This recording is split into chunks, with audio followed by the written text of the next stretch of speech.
If you are ready to remove the Epic Games Launcher from your system, here's a simple step-by-step guide to help you do it cleanly. Click the Start menu and open Settings.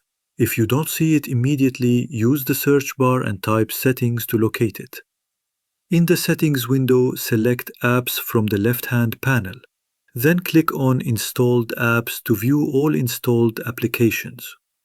Use the search bar under Installed Apps to type in Epic Games. When the launcher appears in the list, click the three dots next to it and select Uninstall. Confirm by clicking Uninstall again.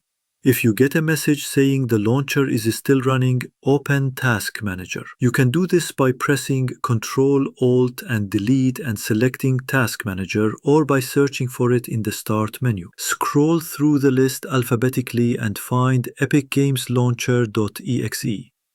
Select it and click End Task.